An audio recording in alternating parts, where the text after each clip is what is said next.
Hello everyone, this is Marcel here, wanting to talk to you a little bit about NAWALTs and whether or not they exist. Firstly, I'll say that a NAWALT is an acronym that stands for Not All Women Are Like That.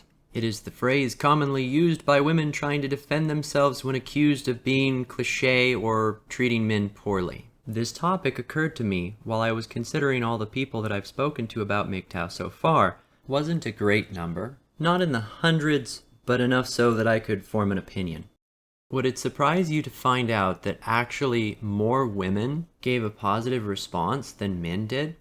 Over half of them actually, when I would say that about 90% of men had an overall negative reply. Giving that some thought, I came to the realization that women were giving me the answer that they believed I wanted, whereas men were giving me the answer that they believed society would expect. This seems to further the narrative that women will give answers tailored to elicit a specific response. Couple that with their general understanding of emotions, the women that I spoke to probably picked up on my stance without even having to say it. Then they just told me what I wanted to hear. All in all, I don't believe you can ask a woman if she's a NAWALT, because that would involve you explaining it to her, and she would simply tell you what would benefit her the most. Though that's different than gauging or understanding her views on MGTOW in general, as there's not a clear benefit in what she believes one way or the other. The point of all of this is if NAWALTs are the counter to a man going MGTOW or justifying it, whether or not a woman is such a thing is based solely on her behaviors and decisions alone.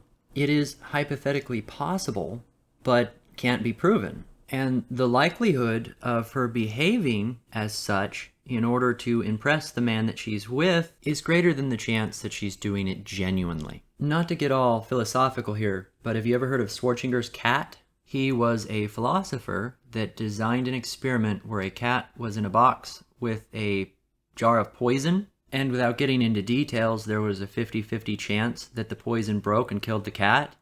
And until you open the box and find out which it is, the cat is both living and dead. It's really interesting and kind of deep. That's sort of how I see women. You can't really open the box to know whether or not she is, in fact, a NAWALT or is just pretending. And because of that, you kind of have to assume that she's both, with her common nature kind of being the equivalent of thinking you heard glass break. This sort of situation is paralleled in a lot of ways in dealing with women. Take, for example, the female orgasm. There really is no question whether or not a man has orgasmed. It's obvious. It's there. For women, it's an entirely different story, because even if they say they have, or they act like they have, it is entirely possible that they have faked it. It is primarily an emotional experience for them. And given the assumption that a woman wouldn't admit it if she had not, knowing there's no way to prove either way, we're almost forced to assume in the back of our mind that at least some of them were fake, if not all of them, with of course a few exceptions. I would surmise that in the best of cases, a woman who was genuinely a NAWALT would have the ability, given their particular skill set, to turn it off at any time like a switch. So even if she were exactly what a guy would want in that scenario, she could change it at a moment's notice. And that in of itself devalues the concept of even trying to find one. Additionally, asking a woman to behave in such a way is equivalent to asking her to throw away the privileges that society have given her. She could tell you what her intentions are and behave that way, but do we really think she's not got them in her back pocket? That she knows, but just doesn't choose to act upon them? The privileges I speak of are a woman's ability to mistreat a man and still be socially accepted, whereas a NAWALT will essentially choose not to. A man who seems to have found himself a NAWALT needs to be very careful. It has about the same level of certainty as trying to hold water in your cupped hands while you run. You might trip, it might spill, or it could just leak out by no fault of your own. Now, on to my final thought of all this, which is essentially, could a NAWALT be made?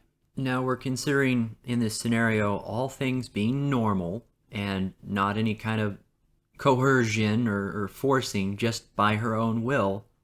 Could it be done? I believe we learn how to treat each other based upon our first few relationships. And that sets the foundation for what to expect for the rest of them.